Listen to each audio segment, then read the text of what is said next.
So things were pretty bad under Jack Dorsey on Twitter, and he endorsed Parag Agrawal, and things got even worse. So, what does it mean when Jack Dorsey endorses Elon Musk? Hello, and welcome to Sweet Home California. My name is Jennifer, and I saw this article on Fox News where it says that the former Twitter CEO Jack Dorsey responds to Musk's takeover and says Elon is the singular solution I trust. Former Twitter CEO says no one should own the social media platform, but if somebody's got to, he basically is throwing his hat in the ring with Elon Musk and putting his stamp of approval on it. But then, he also put his stamp of approval on the current CEO, Parag Agrawal. So what do you think that means for the future of Twitter? Apparently, these two are actually have been friends in the past, and Jack is still endorsing him in this takeover deal here. Now, granted, this was Jack's baby, Twitter, and I'm sure he doesn't want to see it crash and burn. Which, if he was talking bad about it, his whole company uh, could blow up. I really at this point, if Elon pulled out, what would happen to the Twitter stock? It would probably tank. It would be my guess. And now there are a lot of liberals that are just terribly unhappy that Elon is going to be buying. Mark Hamill, he was in Star Wars. He was talking about how he's going to leave the platform. A number of people are talking about how they're going to leave the platform. Where are you going to go? It's like they say they're going to leave the United States when, somebody that they don't like looks like they're going to win. But then they never do. These people, the social media people, they need to be on a platform where there's a lot of social interaction going on. And as of right now, that apparently is still Twitter. I don't really do much on Twitter. I post my videos occasionally, maybe get a few more views because of it, but nothing terribly big. Um, Trump apparently has said he is not going to be switching over back to Twitter. He's going to stay on his own Truth Social. But Truth Social right now is reaching at most 15% of the available people out there because I think iPhone only has about a market penetration of about 15%. So that would be if everybody who owned an iPhone downloaded that app, that's the most that you're going to get. They still don't have a web version, and they still don't have an Android version for people that have Android phones, which is the majority of smartphone users are on Android. So I don't know what that's going to mean right now. True Social stock trading under DWAC is pretty low. That's Twitter stock. Truth Social stock right now is at 37.40, which makes me very sad because I own some stock and I'm like, well, shoot, I should have tried selling when it was at 70 or 90 or 150. I think it was up to 150 at one point briefly. 175 it looks like it was the top, and I owned stock at that point, but I didn't sell. Um, should I hold on to it? What are your thoughts on that? Is Trump going to pull this out? This is really hard. I can imagine to get all the infrastructure. They just switched their servers over to the Rumble servers on Truth Social, which they claim Devin Nunes was on with Maria Bartiromo yesterday talking about this. That with Rumble they will be uncancelable.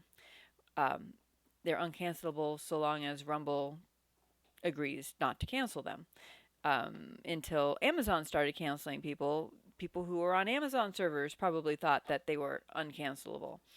Um, so unless True Social plans on acquiring Rumble, I think that there's still always that possibility of being canceled. What are your thoughts on that? Please let me know in the comments below. Um, do you plan on buying into Digital World Acquisition Corp? Um, do you plan on being on their platform once it's available? Are you on it already? What have you seen? Uh, I'd really like to. I really wish I had an iPhone that would work on it. I have my daughter's old iPhone 5, but it's so old it will not download um, any of the current apps.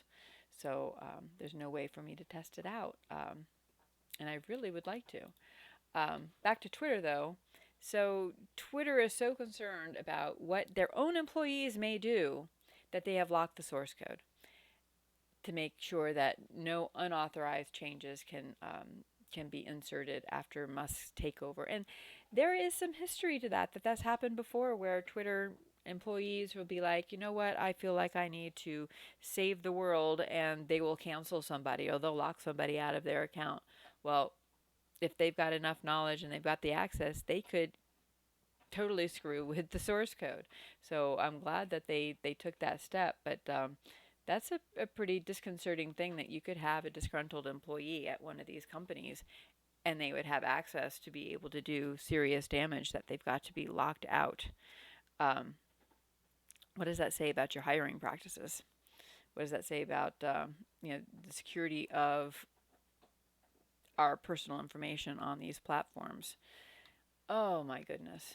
I just would really love to have the conversation with you about this, but let me know what your thoughts are in the comments, and I will try and respond to as many people as I can. But um, this is like the future of free speech. This is our town square, not just Twitter, but social media in general, and the power to censor, to silence, to promote or demote people's thoughts and ideas. Those are all very significant.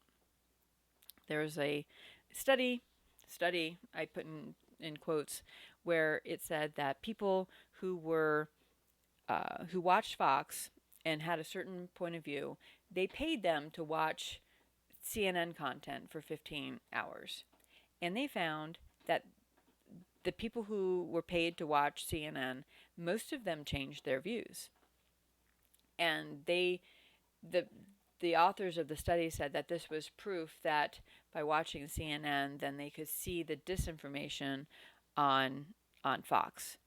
But I don't know that I see it that way. I think it's a matter of that the more that you're exposed to different things, the more you see other points of view, and so we need to have all those points of view.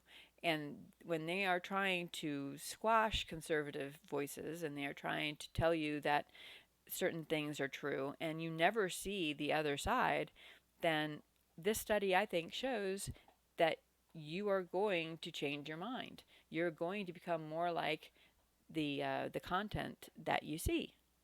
Now, if you have a choice of what content to watch, then that's great. But I don't think anybody should be forced to watch one thing or the other. But uh, likewise, they should not be prevented from seeing something either, um, because obviously that's going to have an effect on how people think, how people vote, um, and that study that they touted as being proof that by watching CNN people saw that Fox News was fake news. Well, I would have really liked to have seen what would have happened had they paid CNN viewers to watch Fox. Would they have then become more conservative and thought that CNN had been providing them with fake news, which I think objectively you can see a number of storylines that CNN was touting was then later proven to be demonstrably false. Let me know your thoughts in the comments below. God bless. Thank you for watching, and I will talk to you next time.